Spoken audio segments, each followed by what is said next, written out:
আমি আজি আজীৱিকাৰ কোৱাৰ্টাৰলি যিটো আমাৰ কৰিবলগীয়া হৈছে, আমি ছেকেণ্ড কোৱাৰ্টাৰ কৰি হ'ল, এবাৰ আমাক থাৰ্ড কোৱাৰ্টাৰ কৰিব দিছে। থাৰ্ড কোৱাৰ্টাৰটো অলপ দিগদাৰ হৈ আছে কৰিবৰ কাৰণে।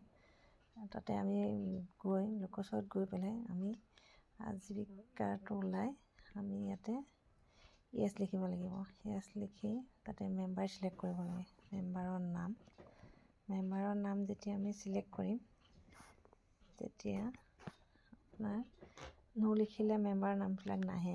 আগতে কৰা লাখপতি দিদিখিনিয়ে আমাৰ আহিব। সেইকাৰণে মেম্বাৰ নাম চিলেক্ট কৰাৰ পিছত আমি অ'কে কৰিম। অ'কে কৰাৰ পিছত আপোনাৰ যিখিনিটো ঘূৰি আছে কালাৰিং চক্কৰকেইটা, সেইকেইটা আপোনাৰ যেতিয়ালৈকে ঘূৰি কমপ্লিট নহয় তেতিয়ালৈকে ছেভ নহ'ব। কৰা হোৱাৰ পিছত ছেভ হৈ যাব। এতিয়া আমি প্ৰচেছ কৰিলোঁ। তাৰপিছত এই দিছে কেনেকৈ ঘূৰি আছে, সেইটো ঘূৰি থাকিলে আমাৰ কৰিব দিগদাৰ হয়। আৰু আজীৱিকাটো দিনত বহুতেই ছাৰ্ভাৰ ডাউন থাকে, সদায় আমি ৰাতিয়ে কৰিবলগীয়া হয়। সেইকাৰণে আমি মানুহজনী ক'ৰ পৰা লোন লৈ পেলাই আমাৰ লাভলীহুড এক্টিভিটিখিনি কৰি আছিলে সেইটো চিলেক্ট কৰিব লাগিব। আমাৰ SHGৰ পৰা লৈছিলে নে বেংকৰ পৰা লৈছিলে। আমাৰ এইটো SHGৰ পৰা লৈছিলে মানুহগৰাকীয়ে, যিটো সঁচা সেইটোৱে লিখিব লাগিব। আৰু কিমান টকা লৈছিলে মানুহজনী এমাউণ্টটো ভৰাব।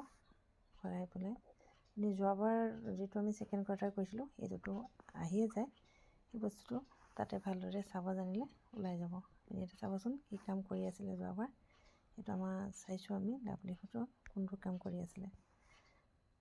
যেনে যিটো বিজনেছ কৰে সেই সঁচি বিজনেছটোৱে আমি দেখাব লাগিব। তাৰপিছত যেতিয়া এইখিনিলৈকে হৈ যায় লাভলীহুড এক্টিভিটিটো চিলেক্ট কৰিব লাগিব।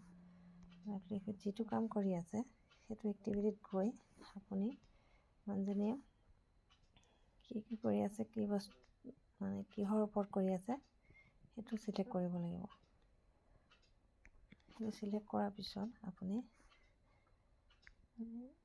তাৰ পৰা আমি কিমান ইনকাম হয়, কি কাম কৰি আছে সেইটো চিলেক্ট কৰি ল'ব লাগিব। চিলেক্ট কৰাৰ পিছত আমি ইনকামটো লিখিব লাগিব।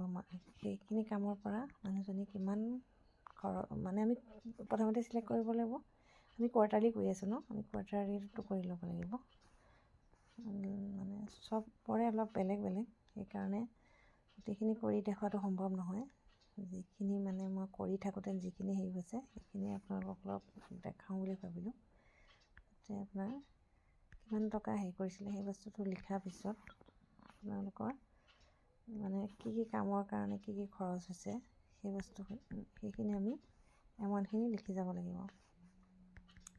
এমাউণ্টখিনি যেতিয়া লিখি যাম আপোনালোকে এটা ফাৰ্ষ্টতে মানুহজনৰ লগত ভালদৰে কথা পাতি কিমান পইচা ক'ত খৰচ হৈছিলে সেইটো আমি আগতীয়াকৈ লিখি ল'ব লাগিব। আৰু ছেকেণ্ডবাৰ আমি যেনেকৈ কৰিছিলোঁ বা ফাৰ্ষ্ট কোৱাৰ্টাৰ যেনেকৈ কৰিছিলোঁ সেইখিনি বস্তুৱে কৰিব লাগে।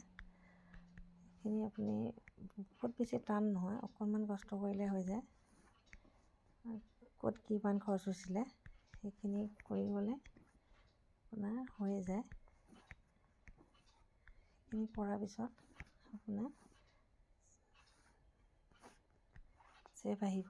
ছেভটো অ'কে কৰি লোৱাৰ লগে লগে এতিয়া আমি চাব পাৰোঁ মানুহজনী ক্লিক কৰাৰ পিছত কিমান টকা ইনকাম হৈছে, নেট ইনকাম আৰু কিমান টকা লগাইছিলে চোৱাৰ পিছত আমি চেণ্ড ফৰ এপ্ৰুভ কৰিব লাগিব। চেণ্ড ফৰ যেতিয়া এপ্ৰুভ কৰি দিম তেতিয়া আমাৰ BPM তাত গুচি যাব।